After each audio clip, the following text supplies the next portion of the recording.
Every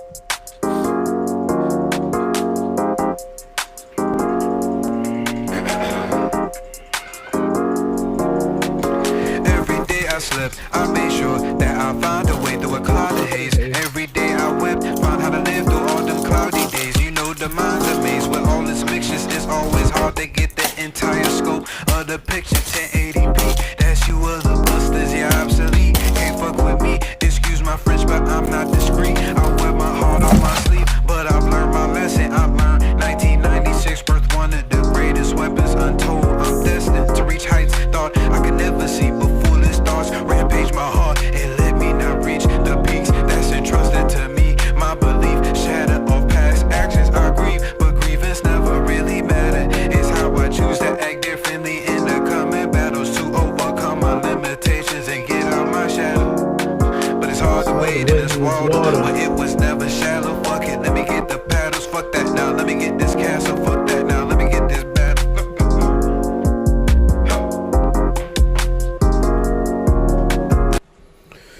What's good, everybody? It's Squad Nero back up in this thing. Welcome to Squad Nero, your ultimate hub for all things anime. Whether you're a seasoned otaku or just stepping into the world of anime, you found your crew. I'm Sage, joined by Crocco's Corner, Chef D, and T Smooth, here to guide you through epic battles, hidden gems, and unforgettable stories across anime, animation, film, and gaming. Tap in each week as we break down the latest, debate the hottest takes, and celebrate the culture. Make sure to like, comment, and subscribe. And now, let the journey begin. What's good, everybody? It's episode 103 up in this thing. If you want to get technical, season 3, episode 59. But 103 up in this thing. How everybody doing so far? Chilling, man. Chilling. Good. Relieved. I finished what I needed to do at my job that was incredibly taxing, and now I get to kind of go into summer mode, and I'm very happy about it. That's good. Yeah, lucky you. There is no summer for me. That shit was dark. I mean, I'm still working, T. It's just it's calmed down a little bit. Yeah, lucky you. That's why they pay you the big bucks. That's why they pay you the big bucks, sir. Get the big bucks and have my summers off. I'll be good. Yeah. All right, so let's hop into these honorable mentions real quick. It's gonna be a quick pod. We're gonna try and stay on this formula. But we started right at 8 too. Let me start off. I will do a little timer. All right, I'm gonna keep it nice, short, and quick. I'm just gonna share. We have concluded Invincible season 4. It ended off on some heat, and and due to our discussion last week, that was hinted on the nonsense with Anissa and Mark. I can say Derek is probably right in the direction that it's going. They're not going to blatantly shove it in your face with everything that's occurring, but they're going to do it another way with Mark being slammed with everything under the sun. He's probably going to lay with Anissa and make baby Mark. But I give this season a solid 9 out of 10.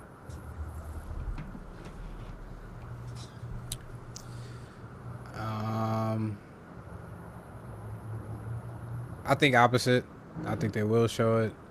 Them showing the pregnancy and everything and the abortion and everything and kind of doubling down on that leads me to believe that they're not afraid to actually show what's about to happen.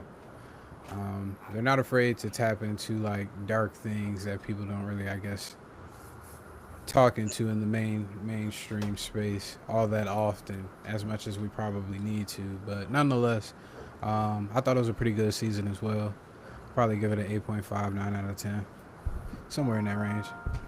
Yeah, I would have to agree. I gave it a 8.5 out of 10. And I think when we touched on it last week, it's more like of course the situation with this is gonna happen. But everything they put in Mark through, I feel like they're gonna kind of have him like fighting the urge to, fighting her, because I know in the comics she's like, you didn't fight me, or you weren't fighting back at all. And it's like, okay, she took advantage of it. We get that. But everything they slamming him with and the pacing of the show, and then in the comic, he also drew blood from Thrag. So that's already some type of confidence right there that there's a chance that they could beat him. In the show, Thrag hasn't bled or anything. So if you're doing that, and it's like we have this unbeatable foe. My girl, just got rid of the baby, had an abortion. I'm going through all this stuff with my brother off planet. It's like he gonna be fighting Anissa, but I feel like they gonna have him like succumb into something, or she gonna have to not she's gonna have to, but I think she might turn him on in a sense, and it might be leading to like a major regret or something that he tries to put on her. Yep. Which that like going back to what you were saying. Yeah, I'm Chase, not against that. I wasn't saying that there wasn't going to not have that scene, but I don't think it's going to be like him being forced upon by her. It's going to be more of he's going to be willing to do it because of all that weight that he has. It's going to be like one of those things where. But technically, that's not. That takes away like the weight of that, because if he does it, not really, because it might lead to what Nina was saying, a regret. That's what I'm saying. Because they've changed a lot from the story. Like they didn't draw blood from Thrag, but I'm saying it might. But it's not like a major thing. It's not a major story plot line. You feel me? As much as what happens to Mark is a major story plot line, specifically to the main character type of thing. Like, I understand where y'all coming from, but it would take away the weight of that situation if they don't decide to do it the way that it was done, or close or similar to the way it was done in the comics. Because if he's coerced into doing it, he just decides to do it. I mean, he gives consent at that point in time. He gives into his urges. He gives consent. That takes away all the weight of how powerful that scene was in the comics. I mean, but even in the comic, didn't she did tell him like it wasn't like you were fighting me off when it happened. When it took place. Yeah, but that was kind of like a typical line that's kind of given by people who are abusers. And oh, you didn't fight me off. Yeah, like that. You That's didn't say anything. But I think that's what they was kind of trying to touch on in that moment in the comic book. It's not that he wasn't trying to fight her off. It's just like a lot of people that's in vulnerable situations like that can't. But I'm saying, like, if she does say it wasn't like you were fighting me off, doesn't that say a lot? Conferring that he's the one that screamed that he fought Conquest. Like, at that point, wouldn't you be fighting for your life? It's not the same. How is it not if you're being taken advantage of? And this,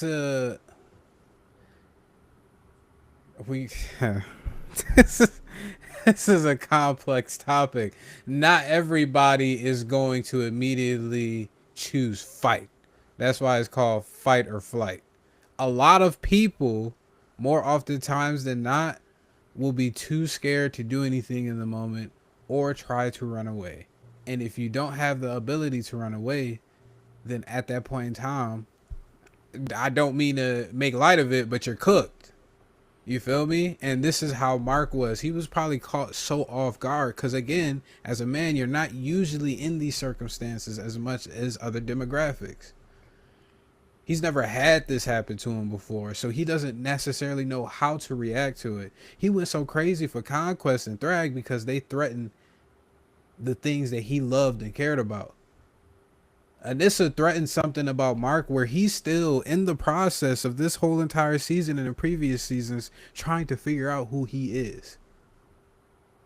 Who he is as a man, as a Viltrumite, as a human. And that's why I think it's imperative that they put that scene in exactly or close to, so that it also boosts. Sadly, I hate that that has to be a portion of his story, but I think it's necessary to push his story forward so he can figure out who he is as a man. I actually don't disagree with you at all in that. You're starting to kind of get me back into the realm that it will be at least at the very least a close setup in regards to the setup that was given to us in the comic. And I will agree with you. Now you're making me kind of think about that scene with Adam and Eve, where you know, when you look at how he responded to that news, not, I mean, there I can have an argument in regards to this with Eve as well. But when you see how he handled his emotions during that scene, it still was very much like that of a boy. But it was like a boy becoming a man, like kind of like almost like a young man, which is what he is. It was the reaction that you would anticipate, you could anticipate at least from a young man. And a lot of it was the idea of like blaming himself, and you know, the backed in the corner kind of tears, the anxiety that comes from that. Granted, he also did have a PTSD situation that was happening that I'm sure kind of fueled those emotions. But if we go into the next season and this thing with Anissa happens, like it was in the comic books, when I think about the character as the character has been portrayed in the series right now, I could see him being in a position where, and to Sage's point, this happens a lot with a lot of people who are victim of situations like this. You just kind of, the shock of it all and the trauma in that moment of it all can kind of leave the person to just like, I just want this to be over with. Like it happens. It's messed up, but it happens. And yeah, like I don't, I really just kind of don't want to see it happen the way that it did in the comic book. I think it's more like of a, You personally, could I go a wouldn't want to see roundabout that, way. but You don't want to see it yeah, like live and direct, yeah, but a roundabout way, I can understand that. So they, I mean, but I'm yeah. saying, but to y'all's point, if they go about it a roundabout way, or they just beating around it like, okay, we just going to insinuate this happened to Mark, does that not dilute what actually? Well, I'm not saying they're gonna show us a it's whole hentai it's scene, but it's it's like, not like that. Like I can envision it where she gets on top of him and they start to pan the camera other way That's what and I we start to said. yeah, hear Mark start to tussle in the background, but you don't necessarily see it. You see You know everything. what's Yeah, going on, but we're not gonna show this because obviously it's a sensitive subject probably for a lot of people out there that right. have been through that. That's I kind of, yeah. And that was what I originally said, is I thought that it would be handled in a manner like that. Just because it is a very graphic thing, and there you got to consider that your viewers are people who could possibly have been in situations and circumstances like this. So you don't want it to be a triggering event for those individuals. And even if they do it in a roundabout way like that, I think, and this again is where it kind of points back to real life. When people go through things like this, the way that they are directly after is telling in and of itself. Like that is a really, not to make light of it, but it is a very powerful moment in itself. That entire process, I've personally seen what that process is like for individuals, and being an outsider from the situation and circumstance, it still is something where it can hit heavy, and it has uh it can have a very profound impact on even you as um a third party to the situation or an outsider of the situation. So I really do think that's the route that they may end up going, is that they pull you in based on what behavioral changes and things we see from Mark. And that's something where the comic book, because they were so direct about it, I don't feel like they went really, I could be wrong, but, and please correct me if I am wrong, and there was more that you guys remember, but I don't feel like they really went in too much into exactly what the impact of that was for Mark on a personal level. It was like touched upon and talked about, and then we had like this full circle moment with it at the end, I remember. But I feel like the series is gonna do one where they spend a little bit more time in exactly how that impacts Mark they afterward. for sure they did touch on that more in the comic because Omni Man almost killed her when he found out what she did to Mark. He was like strangling her or whatever. But to your point about Mark being a young man and that was his reaction, I feel like, granted, we throw all logic out because this is a comic, like a superhero show. But are we forgetting Adam Eve used to make tree houses and coffee and playgrounds out of thin air? How can we sit up here and be like, yeah, she didn't have any backing and she was going to be all alone when she lived at her parents' house. She had Mark's mom there. She was a guardian of the globe, and she would have had resources from Cecil. Still not the same. But I'm saying if Mark is gone, and I get, this happened in the comics, but it's like if Mark is gone and she didn't tell him about the baby, it's like you didn't even tell him what you were going to do. But making it seem like she had nobody or she had no help, I was like, that's kind of OD. We saw Debbie take care of a baby that wasn't hers, and Debbie doesn't even have superpowers. Yep. It wasn't that she didn't have any help. It was because she didn't have the help that she wanted, that she needed in that process, and that was And that's the it's a father tricky of her situation. child.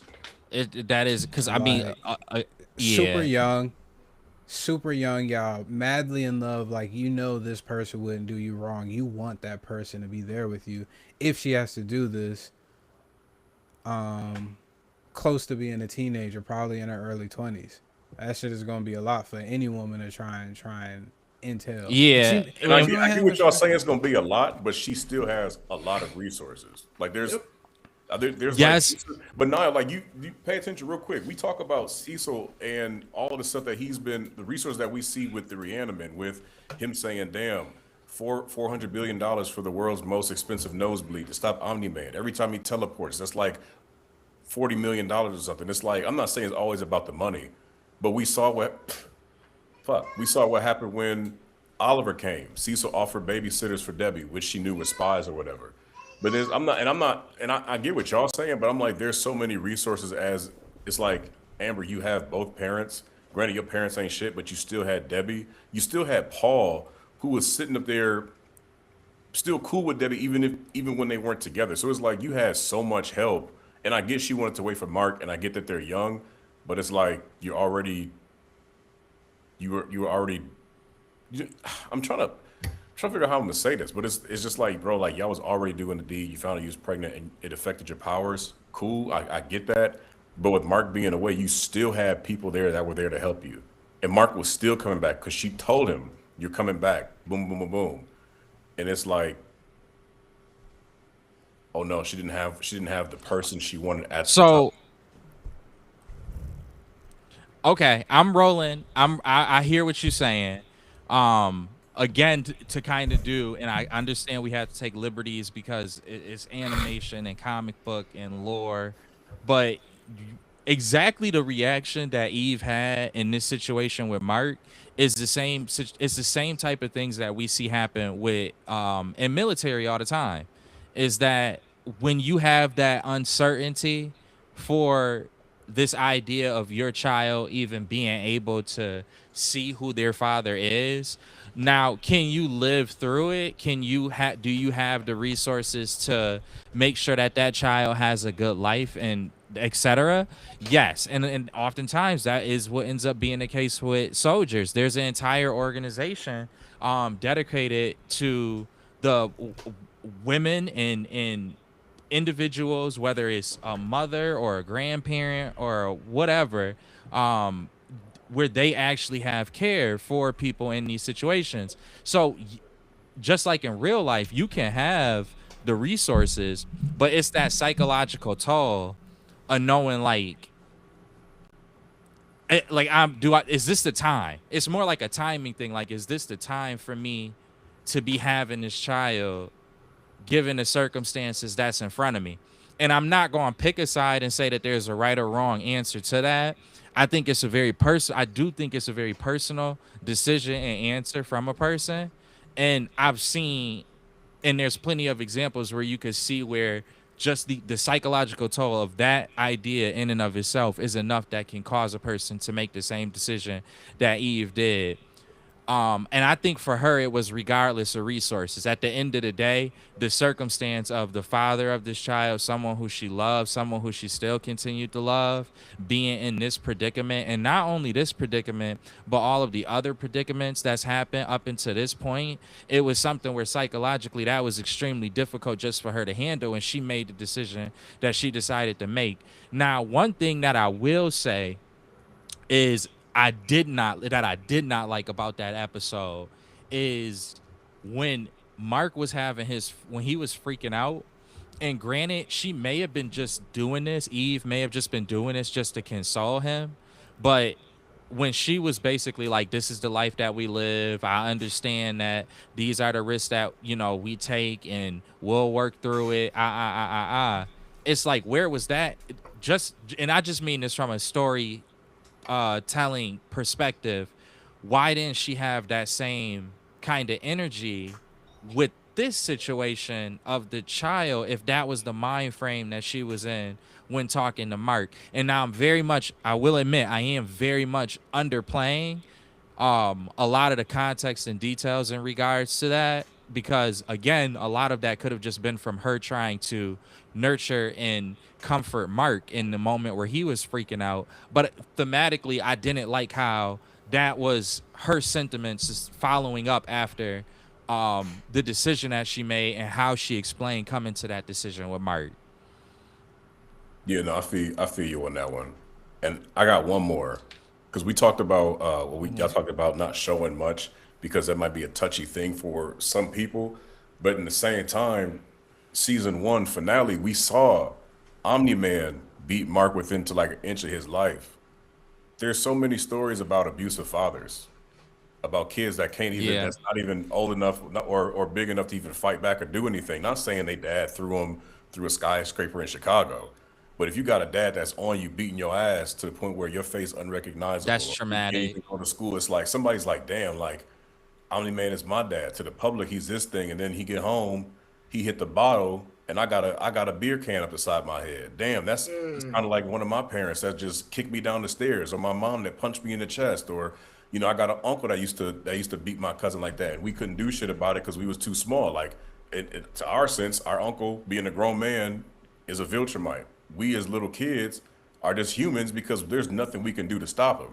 So it's like they still showed that. And I'm not trying to say they gotta show that scene, but I'm saying they've shown enough to like things that people have actually lived. And it's like, damn, I'm kind of reliving a childhood trauma watching a father beat on Yeah. his son in this way. That's true.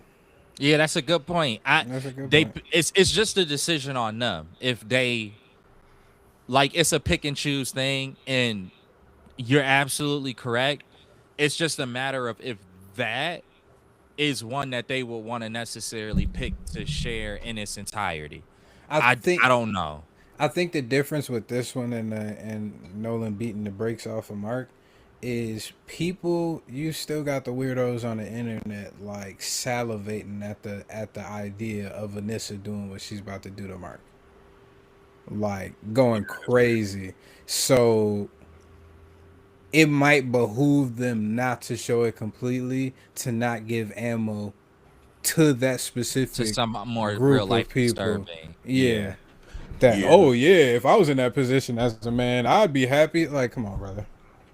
yeah, no, you're right. Because I ain't even think about that. Because it is some niggas out there that's somebody just waiting to draw that When it shit. come to when it comes to physical abuse in the manner of parental physical abuse, unfortunately, that is one situation where, like, you won't see people necessarily take a turn like that. But when it involves this form of abuse, to say, just point into your point, unfortunately, you can get people who can have a very dark, disgusting, and inappropriate view Because this don't happen for of them. how to respond to that. By Right. by like they can't get women to the point where it's like, oh no, this shit happened to me. It's go time for me. Yeah.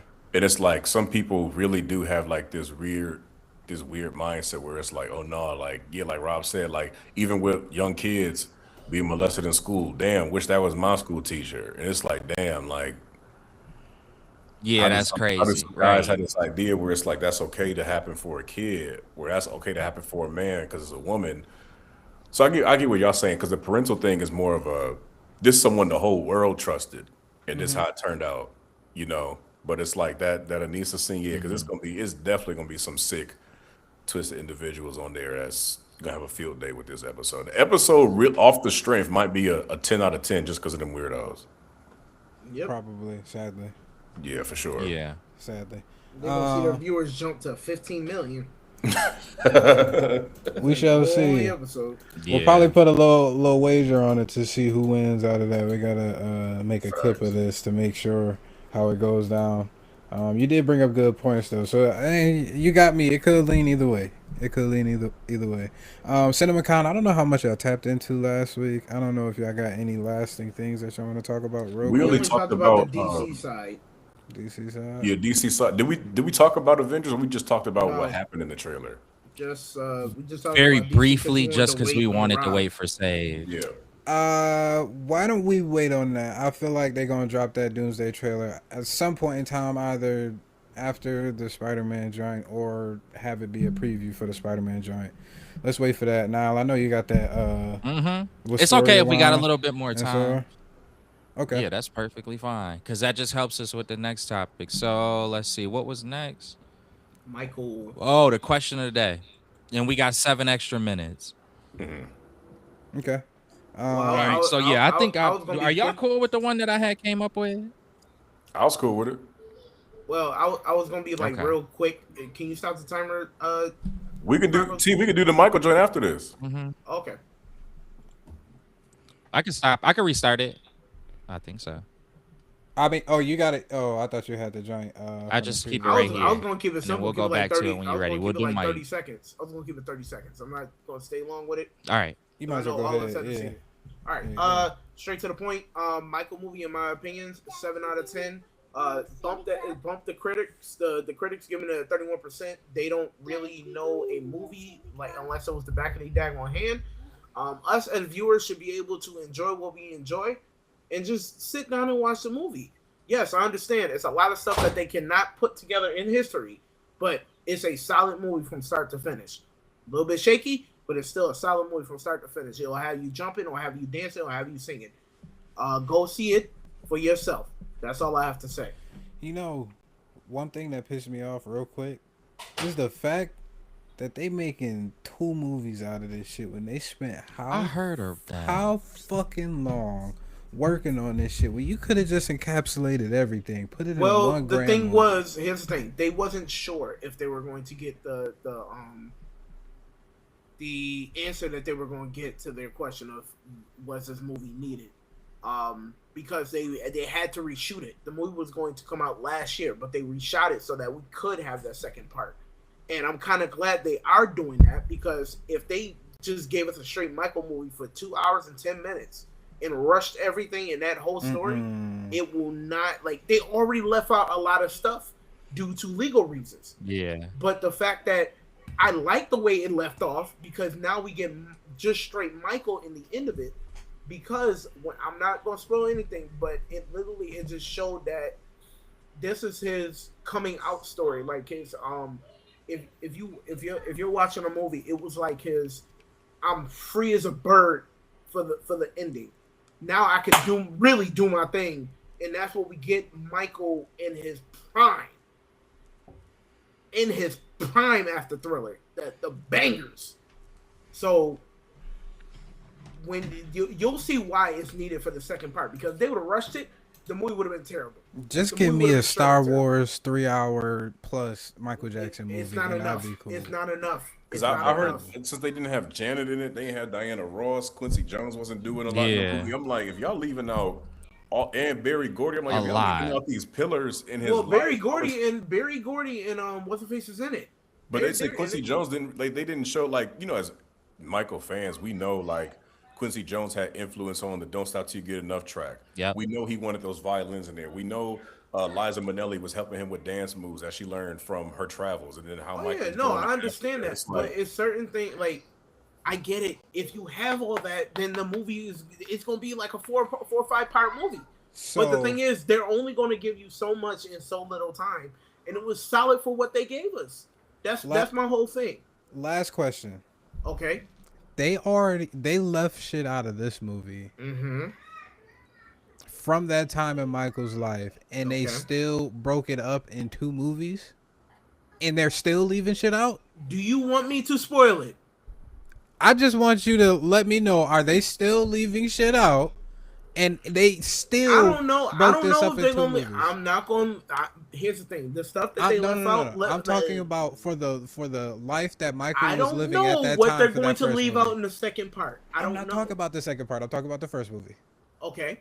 Did they leave shit out of that movie Uh-huh. that happened in his life? Yes, they did. For legal reasons. For legal reasons. But what Niall and Derek just brought up was they was leaving out key crucial components. Yeah, But there's that's a what I- reason why. There's a reason why, and I'm not going to talk about it on stream. I will talk about it off stream with you guys, and I will tell you why. One being Diana Ross. They did not. There's a reason why she did not want to have her character portrayed in that movie for a good reason. I can understand that. What about Quincy though? Quincy Derek is was shown bringing in there. Here's the thing. Quincy's in there, and they show him doing "Don't Stop Till You Get Enough." They just didn't show the full fanfare of him wanting the violins and all that stuff. You see him working in the booth with Michael when he does "Don't Stop Till You Get Enough." That's that. Okay, But when Michael worked with Yeah, but Quincy, that's that's like one a thing. that's like Quincy a had a quintessential thing huge- in Michael's. but they 'cause that's show like- him. Yeah. They show him working with Michael for like a good portion of the daggone movie when he's doing the Off the Wall album and Thriller album. They show him doing that. Literally, the dude that's playing Quincy Jones is in almost in all the scenes where he's in the studio with him. Because my sister with him. was breaking it down. Like we understand that Michael Jackson had that photo with the gangsters. Do we really need a scene with Michael Jackson crip walking and blood walking with niggas where we could have fleshed out other scenes with other characters in his life? Did we need to see Michael throwing up C's and showing him on his tiptoes getting that from gangbangers? It's like filler scenes in a. See, the only reason I'm saying this is because this is Michael Jackson. This is Yeah. this is him. This is Yeah. the king of pop. This is I the know. most The recognized. Star know. Wars of pop. Most recognizable nigga on the face of the planet Earth. And it's like you got a movie where you Yeah. like, you know what, we don't need a sister. I get it. She Okay. want to be part of the movie. We didn't need Okay. this. And they like, hey, that gangbanging photo, let's create a scene out of that. Let me break something down to you. Bohemian Rhapsody, they left a lot of stuff out for Freddie Mercury. Nigga, we don't care about Hold Freddie on, let me Mercury. finish. Let me finish. They left a lot of stuff out. The movie was still solid. 9 out of 10, 10 out of 10. Rocket Man, they left some stuff out for Elton John. Solid. 9 out of 10, 10 out of 10. These movies are you're not gonna get everything. Respectfully, go. Bohemian Rhapsody and whoever that other nigga you named, I can't remember right Elton now. John? What is Them wrong with you? niggas, Elton John is the gum underneath Michael Jackson's shoes. Wow. I don't give a damn about them niggas. Okay. Michael Jackson, we have never seen a artist to the level of Michael Jackson. To have the power of Michael Jackson. See, you know what my bro asked me? He asked our group chat. We said, since your son is turning 6 or 7, what does he want for his birthday? Do you know what his answer was? To go see the Michael movie. No. This was back. Right. This was back in like December, November. He said he wants a blue Power Ranger morpher because he loves Power Rangers, or he wants a Michael Jackson glove. Even years after this nigga's death, Yeah, Mike he's is still A influencing Michael people. Jackson glove at 7 Mike years is old in different, 2025. You don't hear no niggas asking for Elton John paraphernalia because nobody gives a fuck. Here's the thing. Respectfully. Respectfully. Respectfully. Y'all three go watch the movie and then we'll talk about it. I'm leaving it at that. Hey, Go watch it. Go watch it. That's watch fair. it, I do and then we'll want to talk. see it. I ain't got that much faith in it, but Go watch it. I watch just it. don't. No funny shit. Think, I like, seen the Billie Jean performance on YouTube, right? And I was like, okay, I get they're showing this movie, but why do they keep showing me the crowd and people in the crowd reacting to it? Like this is some type of finale to Sing or High School Musical where the main star finally comes out and performs his talent. This isn't Jump In. This is Michael. I don't care about nobody in the crowd that's unrecognizable. Michael Jackson's not BET. Was it BET performance? Michael Jackson's whatever performance when he did Billie Jean was so crazy. Niggas have never talked about the fact that Marvin Gaye performed that night. was that Motown Music Awards? Yes. And I just now found out Marvin Gaye performed that night because of an old article that popped up. Michael is that type of nigga. My aunt was a music teacher since 1980s. And every year she says, all my kids want to learn is a Michael Jackson song. It's either Human Nature, They want to remember the time. She said little kids come in doing Thriller dances. Every single year, it's Michael, Michael, Michael. And as Michael Jackson's fans, even when we were born, it's like when you have a movie and you have it about Michael Jackson, not like Jackson 5, not about a certain, and you name the movie Michael. It's like, yo, at a certain point in time, it's like all this legal shit, all of this other shit. We need to get this right because people show up and cosplay as Michael from The Wiz. I see they ain't touch on that much. They got Michael Jackson and all these other different It's like, bro, like this is the Superman. Here's the thing. At the end of the day, I gave the movie a 7 out of 10. I know it's crucial things that was left out. Trust me, I know it's the king of pop. I know that.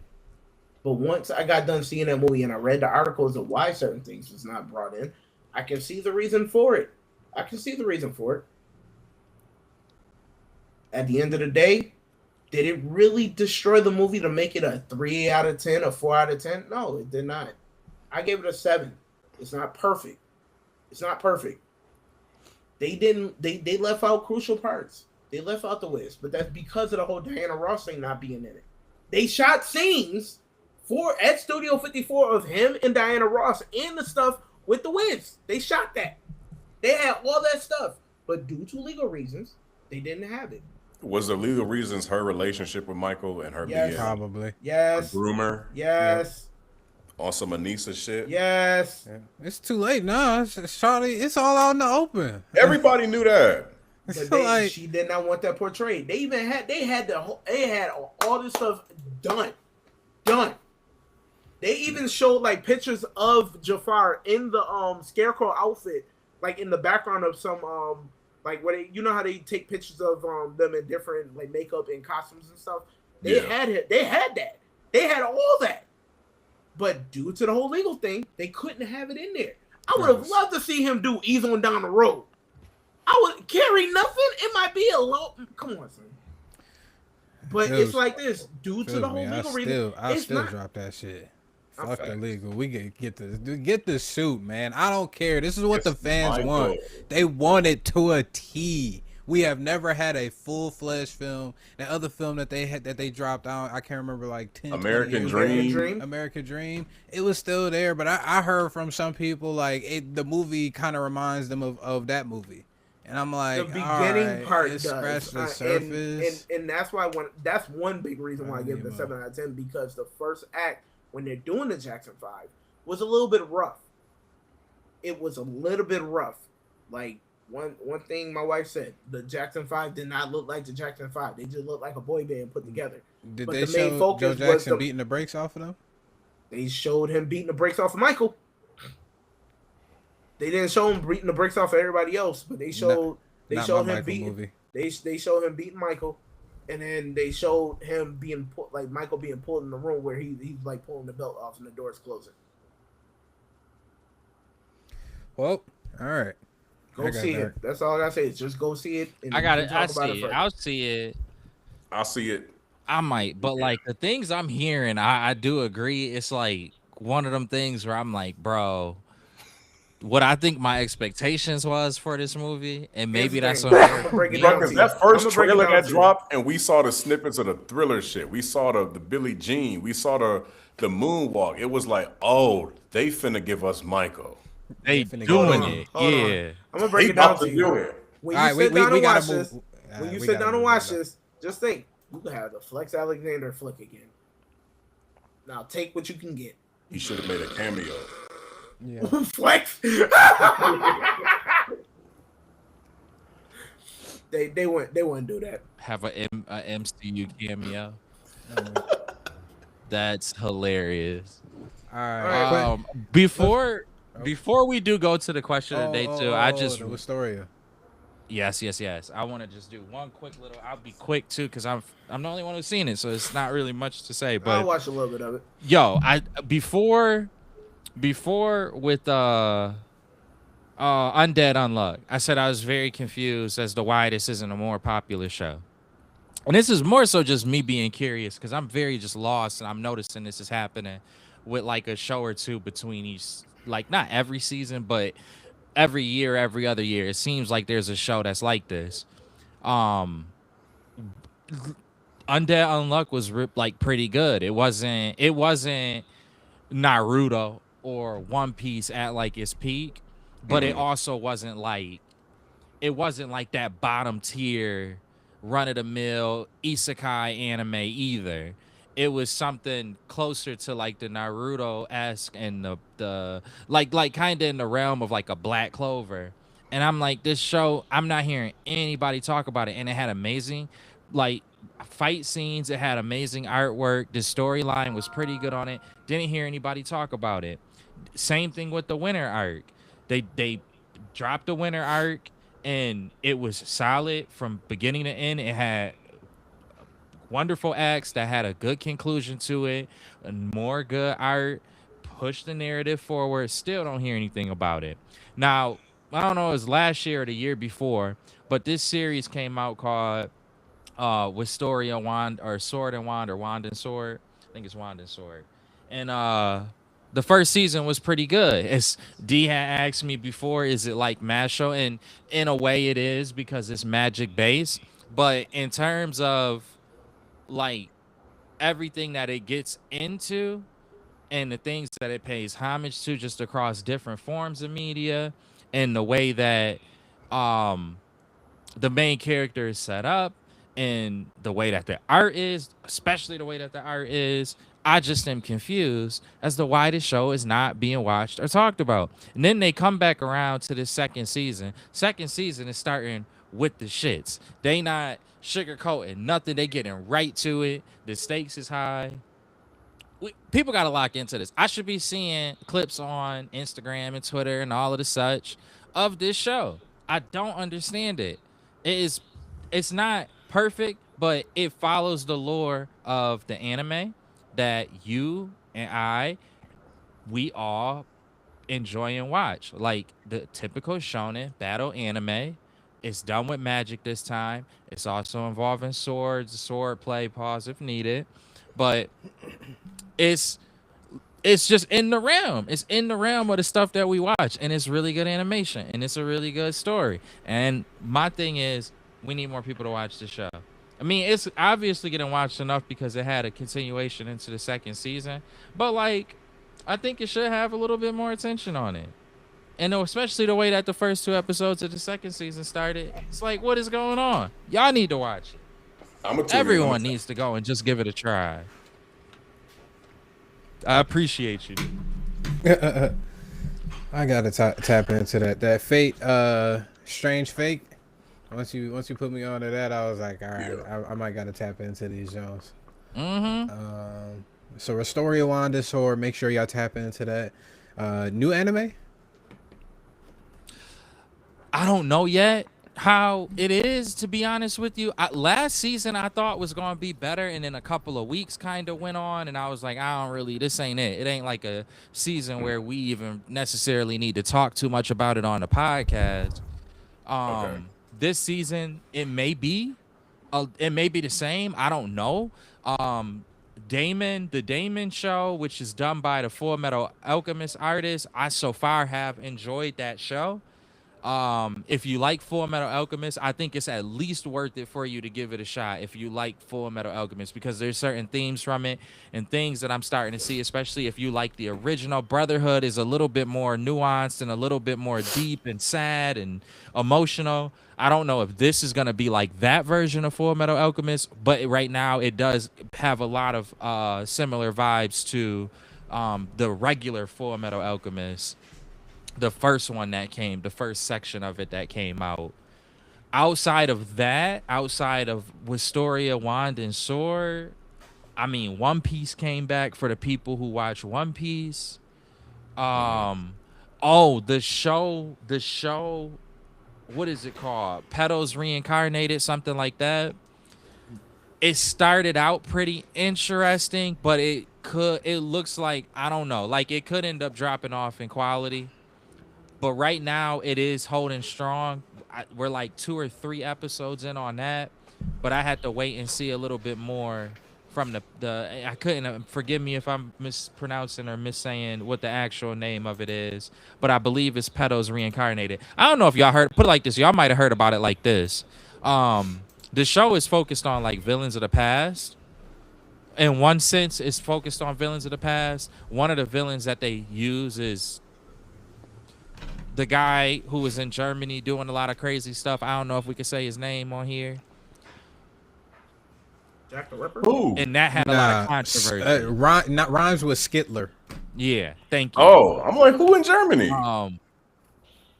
But it was a huge controversy on that before the series came out, because typically, I mean, what can you think of that's used outside of that movie that TTYTT did? Oftentimes, Skittler isn't used in media. We really can't. So say it was a lot of controversy. Oh, you mean Beth Midler? I don't know. Probably not. Yeah. Who knows? Who knows nowadays? This nigga. I don't know what T said, but it probably I is don't something we either. need to move beyond, because and hope that YouTube don't pick No. up on it. So All right, we Euro stepping because we Hold behind. I just said Beth Midler. I just rhymed, did a different rhyme. I was just Okay. joking. I didn't say anything over the top. okay. I didn't. We don't know. If we don't catch it, we gotta assume the worst. Unfortunately, that's what you set up for yourself. I'm sorry, sir. Damn. Damn. It's the truth. All With right. love, but it's the truth. Yeah, but we'll move on. All right, we got this question of the day. Who came up with this? Whoever came up with it. I did with some assistance from some water. Okay. You can go ahead and ask it if you want, or you can have me. Whichever. Right. Okay. So yes, I'll explain. Actually, whatever. We'll have enough time. We have overtime. Whatever. The question was, and I thought it was really interesting. It was, what major comic book hero would you be okay with if they retired them permanently today? And which character do you think has actually earned the right to keep the mantle for, let's say, the next decade, as an example? Some of the examples to kind of help with this is, if Peter Parker, the Spider-Man persona, Peter Parker, were to retire, you won't see him in comic books anymore.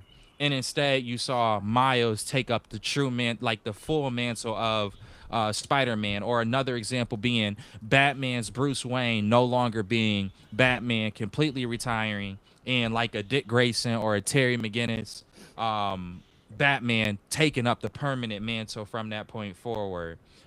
So yeah, who would you be okay with if they did that with the character today? And do you think that their replacement would be able to handle the responsibility?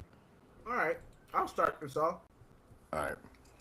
Aquaman, and I need the Aqualad from Young Justice. Young Justice. I need him. Like that, T. I want that. That's a pretty good one. That is a good one.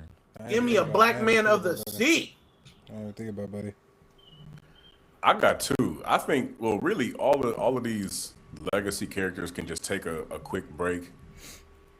We can get something refreshing, but for sure, I think Batman, because it's like, yo, after how many years is he gonna fight, the same villains? I mean, I get we got, new villains like Court of Owls and things like that, the past 15 years, but it's like Batman Joker, Batman Riddler, Batman Scarecrow, Batman Bane. It's like, all right. For him to stay as Batman, the mantle can stay.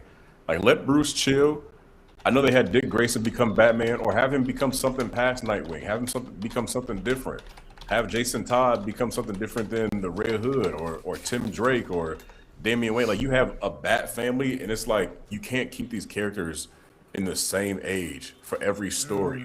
For like year after year after year, issue after issue, because then after a point, like even with X-Men, we get new X-Men characters, and I get the legacy characters come back, but with Batman, it's like, okay, like you said, give us a Terry McGinnis storyline where it's Batman Beyond, or give us Dick Grayson as Batman. Show Bruce, get rid of Alfred for right now. Let Bruce be the Alfred.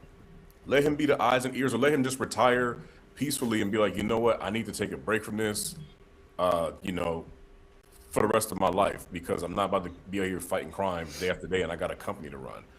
And it's like, okay, the whole Bat family, somebody should be taking over the mantle as Batman. It does not have to be Bruce Wayne for every single story. And I think seeing Miles Morales be, the de facto Spider-Man, I think that would be cool, in my opinion. Because I mean, we all love Peter Parker. Don't get me wrong, but having a Miles take over and be like, okay, cool, everything he learned from Peter, he's using that in, how he's approaching being a hero, or he's making his own, he's got his own villains now. He's got his own group of people that he's hanging around. It's just give us something different. I think every single year we get the same Batman can't lose to anybody with prep time. Batman's doing this, or Batman's new suit's able to do that, or Spider-Man's doing this. Spider-Man gets new powers, or Superman does this. It's like, damn, y'all, like,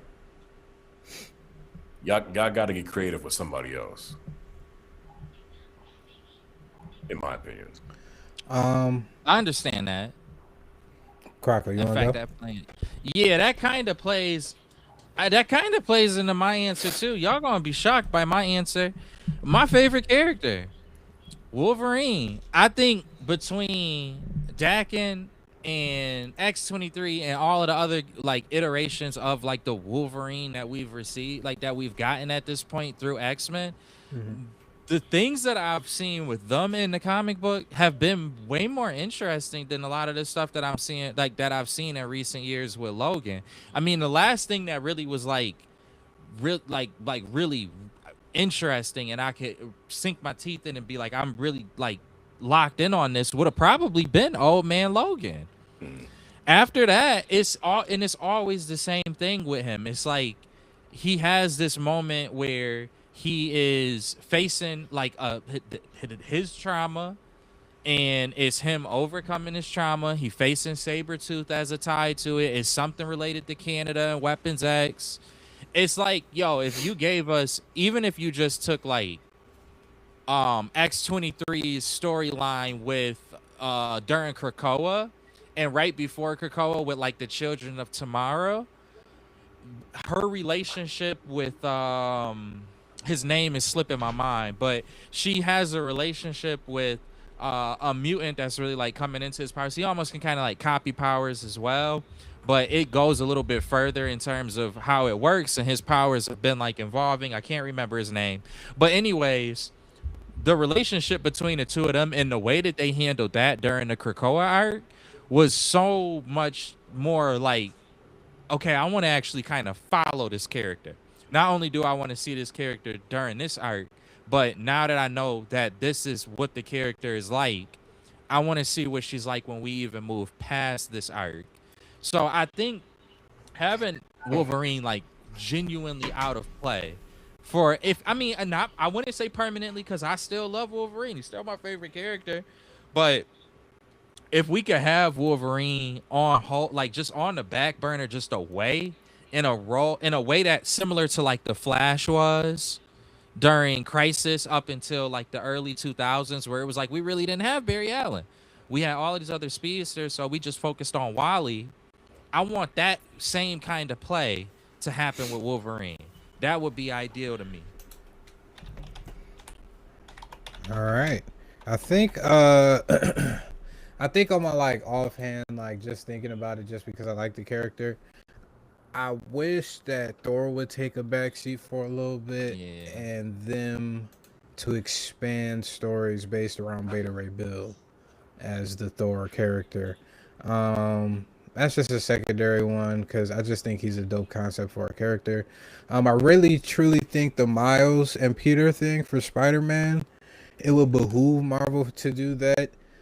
It's kind of like the Absolute series for Batman, kind of re-energize things. The Ultimate comic, Jonathan Hickman Ultimate storyline, kind of did the same thing with Spider-Man, but now that storyline is basically ending. So I think that if they gave some time just for Miles to be able to flesh out his story more, because I think his comics have been doing a lot better than just regular Spider-Man comics, if I'm not mistaken. And I wouldn't be surprised at that because Miles is still a new, untapped character for the most part in comparison to Peter. I think they need to go back to the drawing board with Peter and do it fast because people are not liking what they're doing with Peter Parker as of right now, for the most part. It does. It feels like in the comic they don't really know what to do with Peter Parker at this point. It like, and the thing is you're right. In most of the instances where the Spider-Man story has invigorated fans, it's been things where they actually have removed Peter Parker, whether it was Miles Morales, which completely removed the person in totality, or Superior Spider-Man. Superior Spider-Man was a run that really kind of bolstered Spider-Man again. And everybody was like, when the Peter Parker ended, the spirit and the actual character of Peter Parker came back into play, everyone was really, really excited for it at first, but then they started to get the same stories that The they were same getting bullshit. over and over and over again, and then it de-energized people again up until well, I think this was before it, but the last time that a Peter Parker story, I feel like I was able to see that energy kind of rise again for the character. It was the Morlun storyline and everything that kind of came from the Into the Spider-Verse realm from the comic side. So yeah, I agree. I think if we since we had like especially for the characters where we have like like a family, like how Batman has a family and how Wolverine has a family and how Spider-Man kind of has like a family, like a branch that comes off from him. We were able to do it successfully with the Flash, which was another person who had a family, especially because the characters that were underneath Flash, in this case Wally West, was extremely popular. And so the fact that you have something like that there for Miles, I'm not sure exactly how fans feel about X-23. Just because I feel like Wolverine is just easy to have a bias on. Like people like that rugged. It's a character that's like a serious Lobo in a way. So people just like that rugged character. They can if that story was the same till the end of time, they probably would biasly still gravitate towards it. And that's why I think Wolverine, for the most part, hasn't been untouched.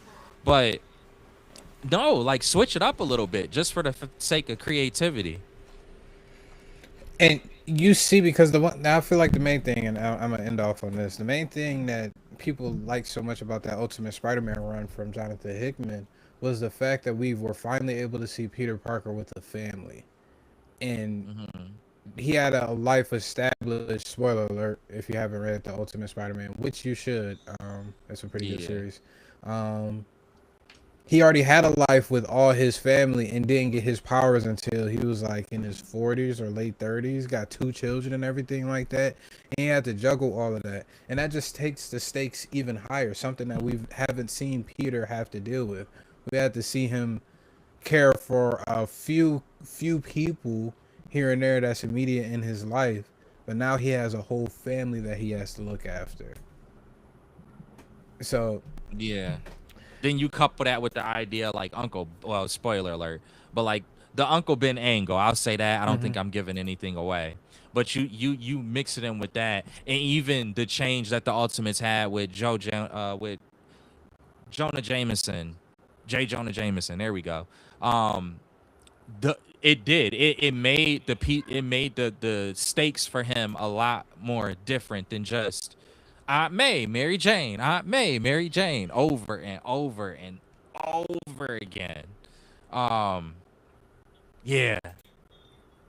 I mean, I love Spider-Man. Spider-Man was what got me into comics, but it's like, they've been slacking on the Peter stories. yeah, man, like you gotta really figure out something that is. Ultimates was a good one, but it's the problem with the Ultimates run with Peter Parker. It's a side story. Like it's not the main comic books. Like that's why I think Superior Spider-Man was so good. That was the main Spider-Man that you were getting. Any story from it, if there was an Avengers team up, it was the Superior Spider-Man team up. It wasn't something where it was, where is this spider at? Because I see, talking to spiders, I got Spider-Man falling on me now. Yeah. What in the world? Where did it go? I Buddy see the knew you. web. Buddy knew That's you was crazy. on to him. He got out of there. He got to go. I was about to say though, but to Niall's point, with reading Absolute Batman, yes, his name is Bruce Wayne, but does this not feel like a whole different character, bro? It does. It's like, bro, instead of Right. having this rich dude and all of a sudden he's gone and comes back and knows everything about the city, it's like, damn, making him a civil engineer, having his ear to the ground, being more resourceful, making his own suit, It having makes his sense. suit be different. Where it's like, bro, this makes so much sense. Like this could have been a crazy ass. I don't know. This could have been like a Tim Drake story. You know, show Tim Drake as Batman. Show Right. him Exactly. and it's like, damn, okay, this Tim Drake Batman, we could have this for the because Absolute Batman. I would be cool having this for the next like 3 to 5 years and not having the regular DC Batman. Keep this Absolute thing going.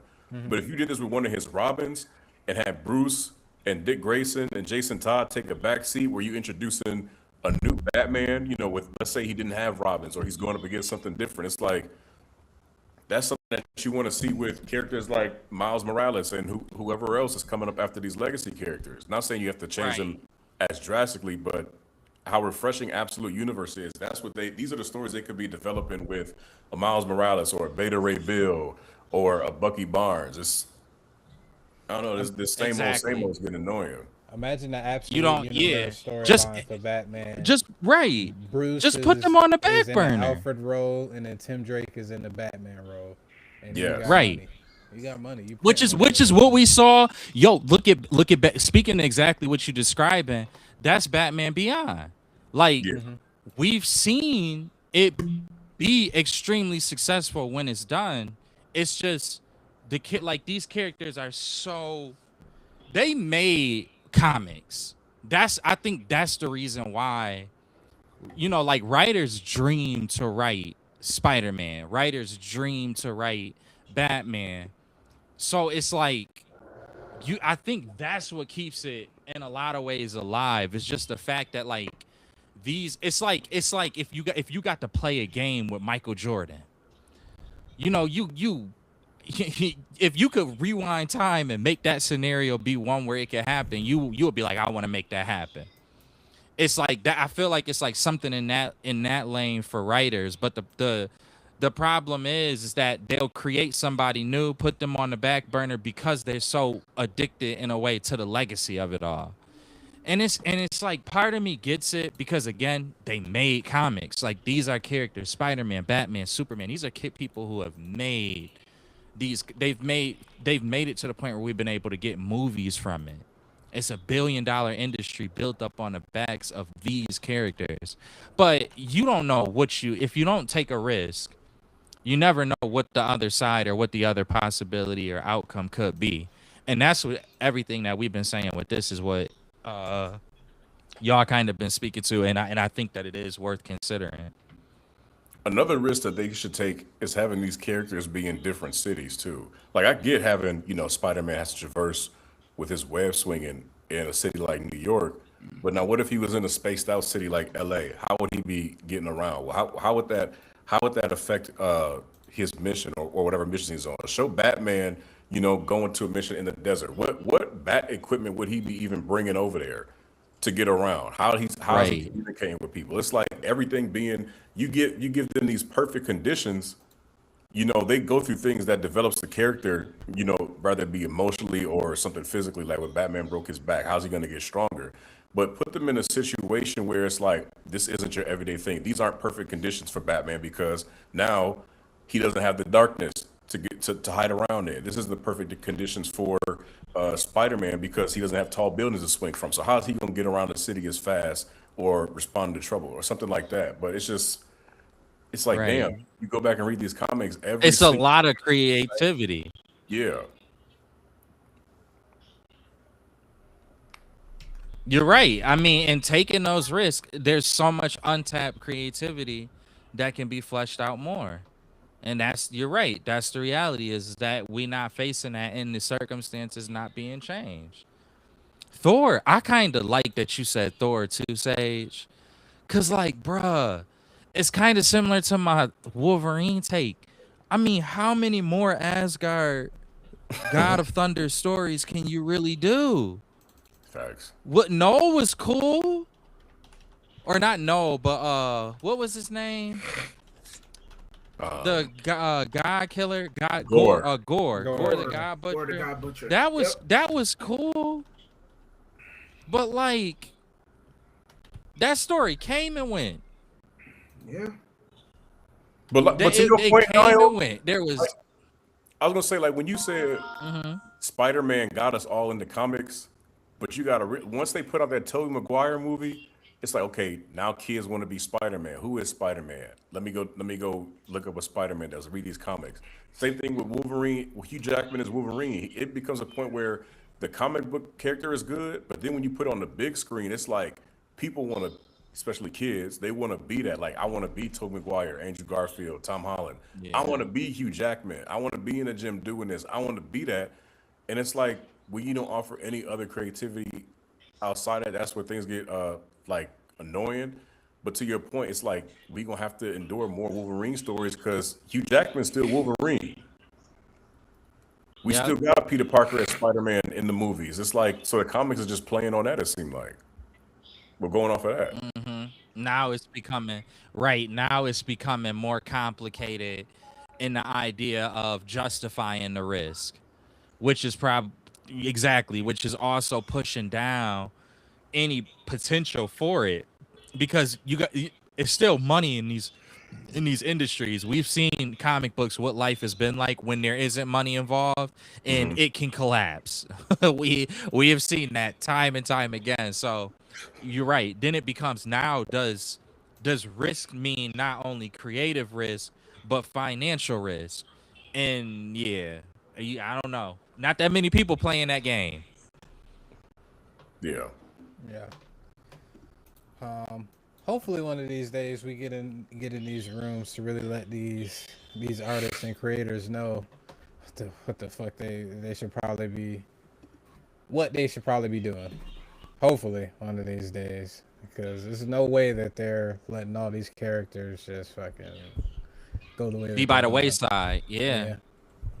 Yeah. All right. Before we go into our main topic, just want to say again, y'all, if y'all tapping in, we appreciate y'all for tapping in for this long in the podcast.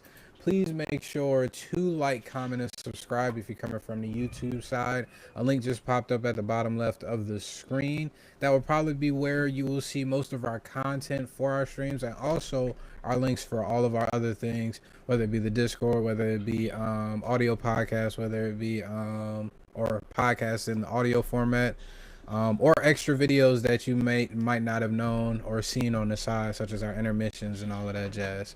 All right, so make sure y'all tap into that again. I'm gonna post this again. We're gonna do 20 seconds this time.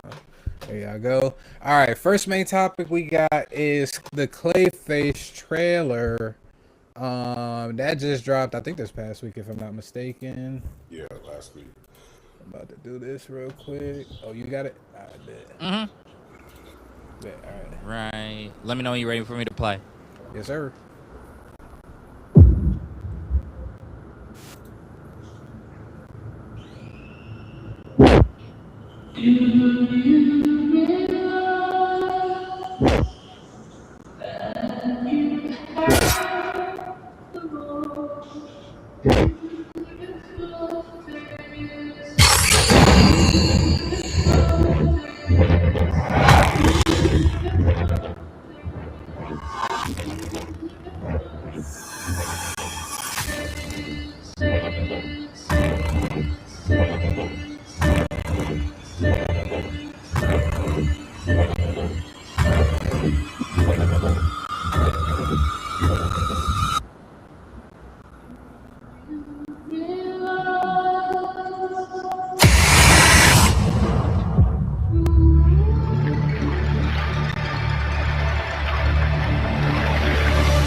Fire. Yeah, I ain't gonna lie.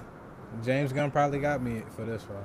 I'm not gonna lie. Yeah. It's different. It exudes difference from what we're Yes. accustomed to seeing. Plus, I feel like there's probably gonna be a lot of Easter eggs for Gotham, or at least the Gotham that James Gunn is going for his Batman and everything. So being able to see that is just icing on the cake, but completely different avenue for what I would have assumed the film for Clayface would be. But interesting though. For sure. I was gonna say I don't even know anything about Clayface. Like we see him in media fighting Batman. And when they say they're gonna make a movie about him, I'm like, of all the villains you could have done, like, yeah, I get we got a Joker movie already. We've seen the Riddler before. I'm like, but a Clayface movie before we even see Batman, like how is this even going to work? How is it going to be an integral part of the film? And then when James Gunn said that the pitch that they made with it being a horror, it's like, all right. But then seeing this trailer with not even a single word, it's like, damn, no, this is gonna be something completely different. Because I know there were reports going around like they were gonna have other A-list actors or just actors in general playing Clayface since he could morph himself into something else. But seeing how they're doing it now with his skin like looks like it's melting and he's just, moving around, kind of like how it is when you're molding clay. I know this I'm pretty excited for this though. I'm a big fan of Yeah, like yep. Nope, you go T. I was gonna say, and I'm a big fan of like body horror films. The Substance, really good film. Um, the Human fact that Centipede. nope, nope, nope, nope, nope. Now, if you want to take it further, we can go to the movie Tusk that Kevin Smith worked on. Um, Mm-hmm. but yeah, no, they're really trying to push the button with this one. The fact that James Gunn is not all over this per se, and they're letting these people actually do it, because James Gunn does not have no real lick in the horror game. He tried it with Scooby Doo, didn't work out. Because that was just more of Guardians of the Galaxy with horror. Um, but the fact that this trailer had no words, it was just all sound. You got to see different things, like chilling moments where they showed um homeboy like literally laying there. It's just all you see is him laying there, one eye being exposed. You know his body is messed up. You kind of get a glimpse of what he was before this, and then you see him laying there, and then oof, all you see is like the mold of the clay just like covering his face. Them doing that in they don't need to give us a full trailer. They gave it. We're good with this. We're good with this. I don't want nothing being told of the story. Mm-hmm. I like that. I like that. They did their thing when it comes to this. Just let this rock. We don't need nothing for the summer. You could probably do something at like San Diego Comic-Con, give a little something, talk about it. Don't show me another trailer. Because if I get of what the premise of the story is, I'm probably not going to, like, it's probably going to take away from this teaser. Because this teaser is everything. Yeah. We don't need, because like you said, we don't know much about Clayface. I don't want to know much about Clayface until I see this movie for this James Gunn universe. I want to see, because as we know, we're getting Batman Brave and the Bold, and he is all lighthearted, and it kind of takes us back to 1966 Adam West Batman a little bit with the fun-loving bam, pow, zap. The fact that we actually get somewhat, I understand we're getting a lot of grounded. Sometimes we need to switch it up and be all happy-go-lucky, but the fact that it's still there kind of gives us that we can see both sides of Gotham. It's not all happy-go-lucky all the time. There's still stuff on the grounded level that will still give us like that grittiness of Gotham, that like the Calendar Man, Zazie, all these other characters, like lesser known characters that are on that horror type of side, that type of game of offing their people and doing different things where Batman has to be a detective, might find a random body part here and there to solve his mystery. Like it gives us that, like, that suspense is still there. That thriller is still there in Gotham. And it's not just gonna be all happy go lucky when the Brave and the Bold drops. But I'm looking forward to this. They do a good job with just these characters, because look at how Penguin did. People still want a season 2. But we're never gonna get it.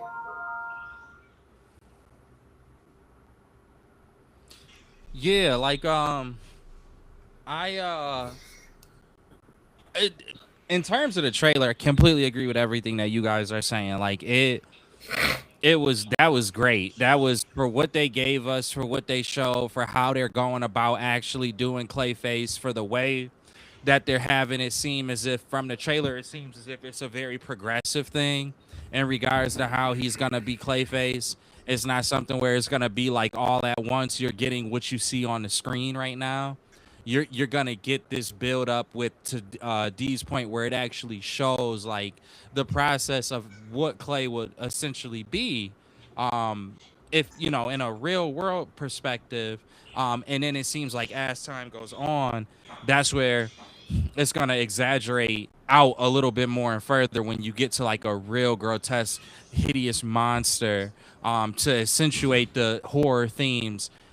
But again, it'll be a progressive thing, which to me makes me feel like the narrative that is going to be around this story is going to be one that's going to flow and progress very naturally, make it to where it's something where you could even kind of feel like, wow, like it's all fake and everything like that, and it's all like fiction and comes from a comic book, but it's something where you could start to actually get into it the way that they're going to be setting this up. It's not real cheesy. It doesn't at least look that way.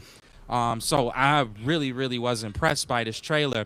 But I think the thing that kind of hit me a little bit harder with how much I view this trailer as being a success and what looks like is gonna be a successful film is the fact that this takes me completely away from what I was thinking and envisioning with James Gunn. It makes me wonder, when we get a James Gunn kind of led project, it may be more like happy go lucky and it may be more childish and funny. Um, but that might like now I really do feel like okay, maybe that might be okay because if to T's point, if this is gonna be setting the standard for us for how Gotham is gonna be looking, then that changes my perspective up completely in regards to how Batman is going to actually be. Is Batman going to be something that's darker? Probably. Even if it is something where they use Damian in the movie, it probably will be more of the oh, what is it? What is Ra's al Ghul's faction called? League of Shadows. I can't think of it. Yes, thank you. It's probably going to be more of a League of Shadows influenced Robin, where we don't have to necessarily tone down too much on the darkness, because that version of Damien is a very dark character. He's a lot more reminiscent of the darker characteristics and traits of Batman. So now I kind of feel like hope will be restored, that the Batman that we get will feel very realistic to the Batman that we've been traditionally led to to appreciate and know from the comic books and even from the movie iterations. I'm feeling a lot more hopeful now.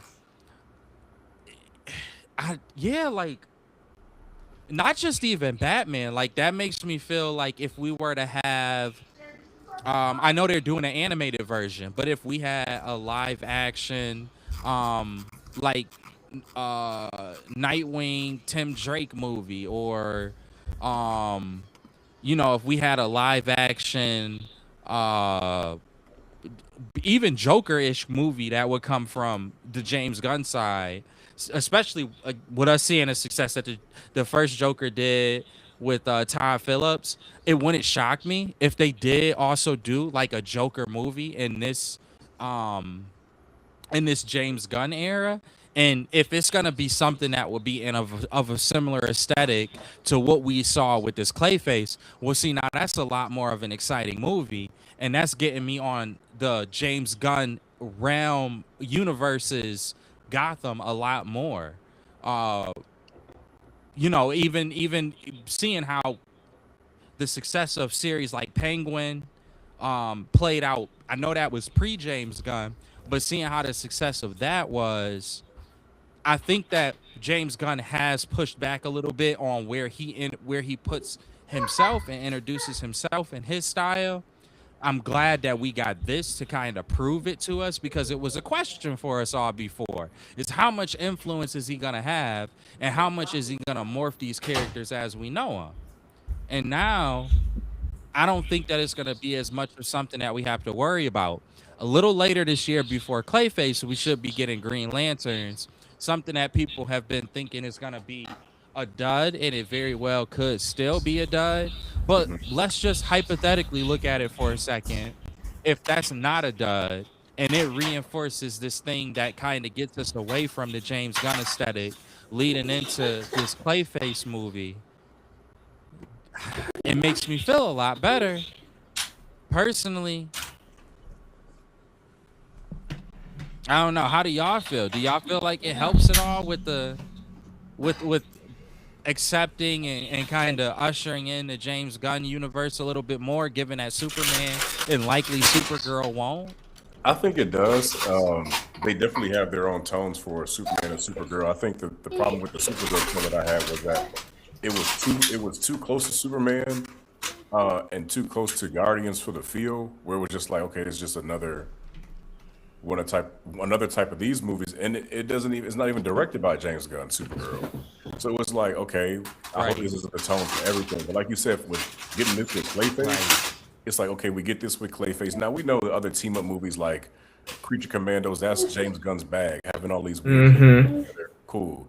But then it's like, okay, when you get into a Justice League, what tone is that gonna have? How are they gonna be interacting with Right. a darker this I would assume this would be a much darker Batman. I don't see this being a more close to Adam West style Batman with this type of villain, or unless they just want Clayface to be that horror villain, and then they can have Joker run around like Jack Nicholson or something, depending on how they use Batman. But even with the Lanterns trailer, that didn't feel like James Gunn or anything. Even though it's a TV series, it did feel a little campy. But it's Hmm. like things do have their own identity. It seems like so far in the DC universe. But like you were saying, just seeing Clayface, it's like, all right, this is a really big deviation from the tone of Superman and Supergirl to the point where it's like, okay, we can trust James Gunn to let these directors play in their sandbox, so to speak, and bring something different for each Hmm. for each pillar in the universe. Yeah, now it's just give us, like you guys were saying before. I feel like if this is the direction that he's going into, and we see a strong emphasis of independence, like it looks like we are seeing with Clayface, now is when when you say things like, we need to see the Wonder Womans, we need to see the Flashes, we need to see the Batmans. Now I'm like, I'm really in that boat with you guys, because it's like, okay, if they're gonna have their own identity, and it's an identity that we can have a little bit more confidence in, will be independent not only to the filmmaker but independent to the character. Yeah, I want to get some. I want to start seeing some of the staple characters a little bit more. Now that makes me say, okay, let me see a Martians movie. It makes a lot more sense for it in my mind. Let Excuse me. Let me even see a Flash movie. Let me see a Cyborg movie, because now we have this confidence that, okay, each movie brings its own independent kind of view in multiple ways, and if they're successful, and we have that confidence, and James Gunn is able to follow a flow with that, where he's going and getting somebody really, really ideal to do like a Cyborg movie, as an example. And then you get a trailer like this, but for Cyborg, maybe you weren't like, just like you weren't anticipating, as you said, D, just as you weren't anticipating a Clayface movie, you may not be anticipating a Cyborg movie. But then the trailer drops, and it's something where it has that integrity, where it has a little bit more independence to it. That makes a difference. And he just got to stay away from Justice League. I do agree with that, but he probably won't. But I think he should, or at Yeah, least it shouldn't just be him. yeah. I think Justice League should have like a Russo brothers type of person that he has for Justice League, Yes. or something like that. Because I get people like working with James Gunn, but it's like, nah, you can't have a Justice League doing no Guardian shit for real. Because the No, action, the especially action, just Batman alone. yeah, for sure. I'm sorry. Keep going now. No, I was just agreeing with you. It's just like the action and having Batman in there is we're not trying to shit on James Gunn, but from what we've seen with his team ensembles, it's like they all been pretty street level characters. Not street level characters, but we've never seen his characters be like on some Superman or Green Lantern, Wonder Woman all at once. Like the most powerful person that we've seen so far is what? What's that dude name? Adam Warlock. Everyone else been like street level threats or whatever. Like even Drax, he's been powered down from his comic counterpart, and it's just like, okay, how would James Gunn handle a Green Lantern, Aquaman, Wonder Woman, Superman without having them all seem like high school kids? And Right. just, I don't know. I'm not trying to poo-poo on him, but it's just like, nah, he's just not the right person for that. Not for Justice League. No. Honestly, me personally, I'm okay with if it's the Boy Scout angle that they try to go with Superman. I'm personally okay with him. I never really had a huge, but that's where I think I might have a little bias. I've never really had a huge connection with Superman. So for me, Superman doesn't matter. Now, like Batman is a totally different conversation for me.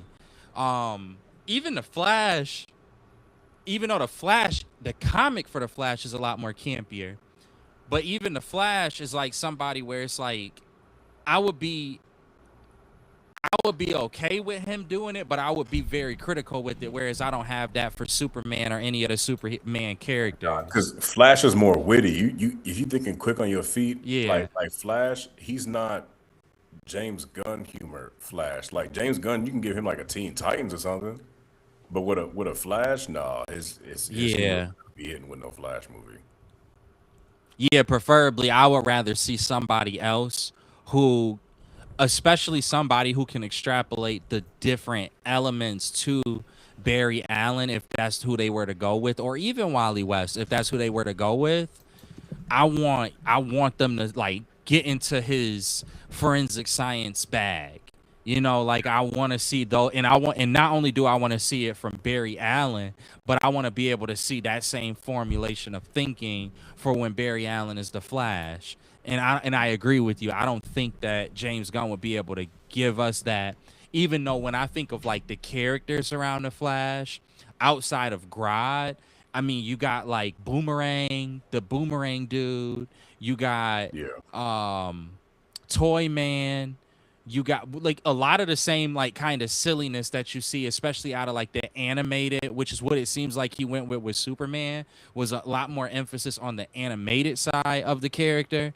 If you looked at the same rogues gallery and in the way that they've been expressed, not only in the animated stuff but also to a certain degree in the comic book stuff, that's where I could see him. But Barry Allen himself as a character in stories like Crisis, those aren't things that I would particularly want James Gunn over, because I do think that they have a lot more of a serious tone to them. Teen Titans, though, I do agree. I think that would be a perfect next movie where it has a James Gunn kind of creative lead on. Green Lantern, though, I don't want him over anything with it.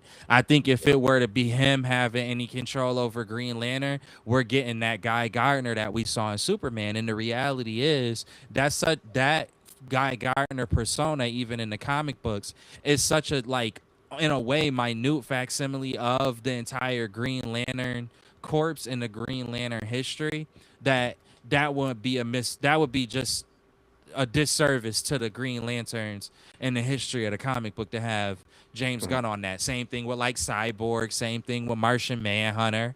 And that's exactly why there's so many of the Justice League characters that he, to me personally, doesn't resonate with, and his style doesn't resonate with, that you couldn't have him do the Justice League. Now, and maybe it's unfair to word it like this, and maybe there's a better word to use, but the part that does still worry me is his narcissism. Yes. Is something where I could see him being like, I'm gonna do Justice League. There's no way the biggest film that could possibly come out is one that I'm not gonna have my hands all over. That's the part that worries me. Plus his brother is Maxwell Lord and damn near owns the Justice League at this point because they all got the same matching suits. So it's like he gonna want to have a hand. Let me not even try to get in my negative bag. But you just saying that is like he really I might know. be like, nah, I got it from here, boys. Yeah. I hope not, though. The hope is, and that's the thing again, bringing it like full circle moment, bringing it back around to Clayface. I mean, he had enough wherewithal to say, "I'm not the one who needs to be doing Clayface," and look at what we get from it. It looks pretty Yeah, good at this moment. facts. All right. Hopefully, Clayface is a good movie. Looking out. That's fall of this year that it's coming out, correct? October, I believe. Yes. October. All right. So be on the lookout for that.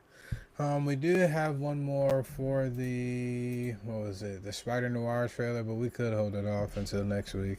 Yeah. Okay.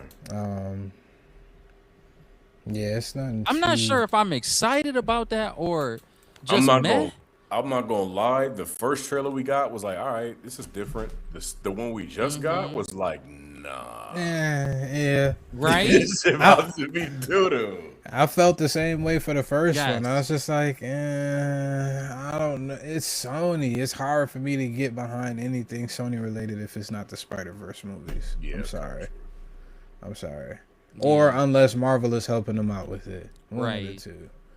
But yeah, we'll probably talk about that Spider Noir trailer. Probably give y'all some time. I think it just came out today or yesterday, if I'm not mistaken. So y'all have some time to watch that joint before we go over it. Do we have anything else for tonight? Nah, No, sir. that's it. All right. Again, we appreciate y'all yet again. If you stayed this far, please make sure you hit that like, comment, subscribe button. If you're coming from the YouTube side, make sure you turn on that noti bell as well. Make sure you let us know if you agree with us on any of these topics or if you don't, and let us know how stupid we are and let us know your topic. So we'll always be all ears for it. We appreciate the feedback as always, but I don't think we have anything in the pipeline. Maybe we have this Avengers Doomsday trailer. Who knows? That joint been coming out Right. today for the past fucking Right. a couple months. So who knows when we're gonna get this? Hopefully it's soon. Nonetheless, if it does come out at some point in time, you will hear from us. So please be on the lookout for that. We appreciate y'all yet again. Y'all have a good rest of y'all week. Stay safe. Peace. Peace.